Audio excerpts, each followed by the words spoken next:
खाड़ी में चल रहा महायुद्ध पूरी तरीके से बेकाबू हो चुका है। ईरान के रिवॉल्यूशनरी गार्ड्स ने मिसाइलों और ड्रोन्स का एक ऐसा भीषण तूफान खड़ा कर दिया जिसने जॉर्डन में मौजूद अमेरिकी सेना के अड्डों को मलबे के ढेर में तब्दील कर दिया है। 22 जुलाई 2026 को जारी ये ताजा तस्वीरें साफ गवाही दे रही हैं कि ईरान की मिसाइलें सीधे अमेरिकी छावनियों पर काल बनकर गिरी हैं। इस चक्रव्यूह में ईरान ने जिन मिसाइलों का इस्तेमाल किया है उन पर बेहद खौफनाक और तीखे संदेश भी लिखे गए थे।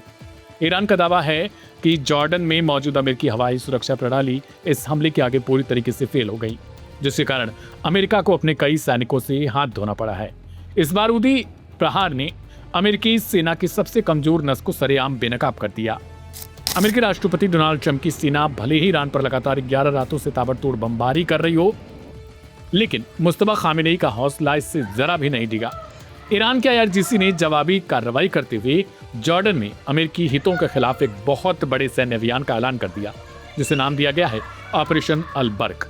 अंतर्राष्ट्रीय मीडिया रिपोर्ट्स के मुताबिक ईरान ने जॉर्डन के अल फैसल और प्रिंस हसन सैन्य ठिकानों को पूरी तरीके से घेर कर निशाना बना दिया। इस हमले में वहां खड़े अमेरिका के आधुनिक F-15 लड़ाकू विमानों और हेलीकॉप्टरों को भारी क्षति पहुंची है।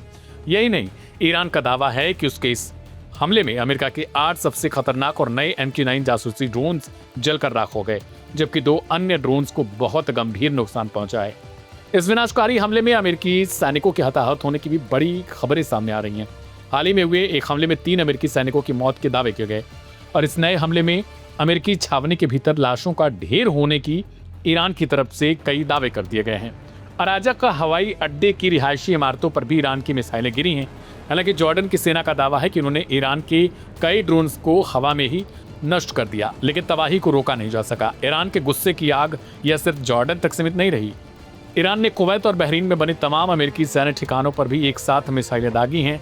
बहरीन के शेख हिस्सा हवाई अड्डे पर ईरान के खतरनाक आराश ड्रोन्स ने हमला करके अमेरिका के बड़े हथियार डिपो और विमान रखने वाले हैंगरों को पल भर में मलबे में तब्दील कर दिया।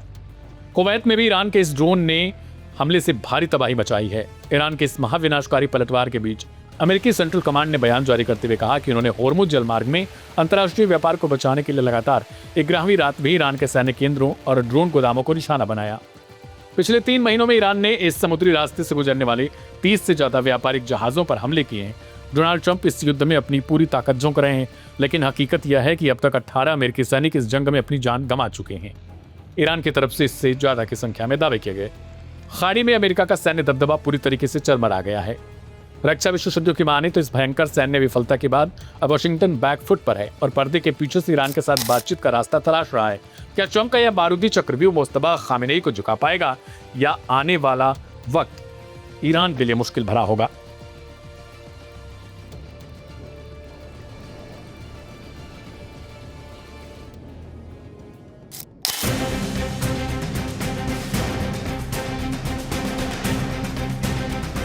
चालीस दिनों की भीषण जंग हो या उसके बाद हुए सीजफायर और फिर अमेरिका के जरिए हमले शुरू करने पर हर बार ईरान ने अमेरिका को खित्ते में इस कदर मारा है कि वेस्ट एशिया में अमेरिका का दिवाला निकल गया है।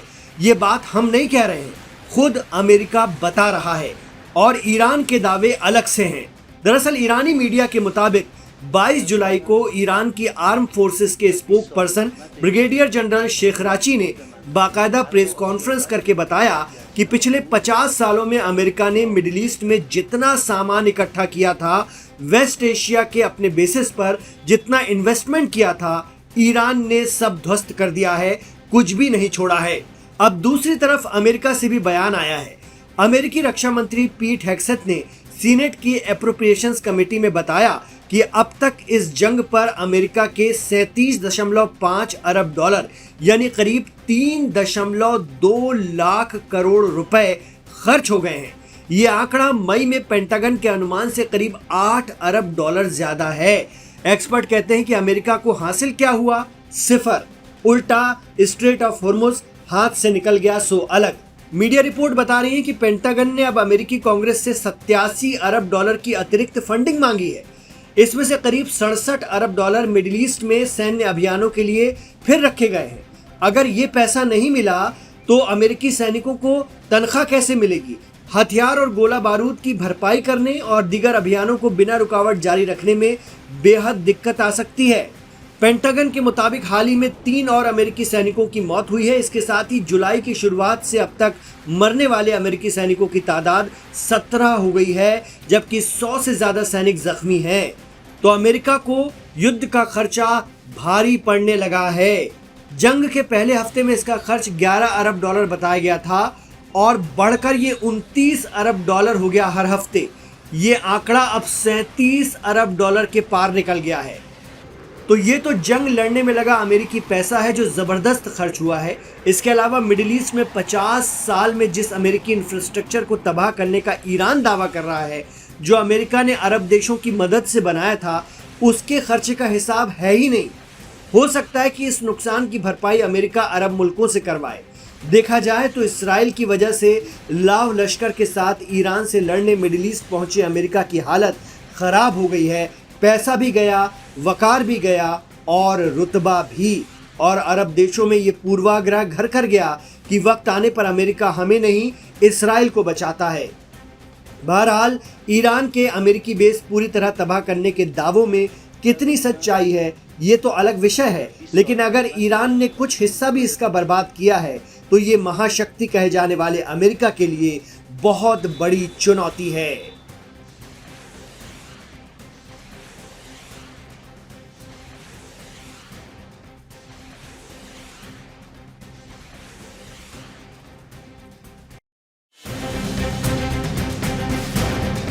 अगर अमेरिका ने ईरान की जमीन पर कदम भी रखा तो ईरान अपनी ही जमीन को उड़ा देगा। ये खबर पश्चिमी मीडिया जिस अंदाज में बता रहा है वो इस तरह का परसेप्शन बनाता है कि ईरान अमेरिका के जरिए ग्राउंड इन्वेजन की स्थिति में अपने ही लोगों को मारना शुरू कर देगा, अपनी ही चीजें तबाह करना शुरू कर देगा। लेकिन जब इस खबर की गहराई पर जाते हैं तो पता चलता है कि असलियत क्या है। दरअसल ईरान के सैन्य प्रवक्ता ब्रिगेडियर जनरल मोहम्मद अकरमी निया ने ईरान के स्टेट टेलीविजन पर बहुत साफ और खौफनाक अल्फाज में चेतावनी दी है कि अगर अमेरिका हमारी जमीन पर कब्जा करता है तो हम अपनी ही जमीन पर बमबारी करेंगे। जंग में ये जायज है। अब वेस्टर्न और अरबी मीडिया इसे ऐसे बता रहा है कि ईरान अपने ही शहरों पर बम मारना शुरू कर देगा। अमेरिका को घुसता देख ईरान की IRGC अपने ही लोगों की जान लेना शुरू कर देगी।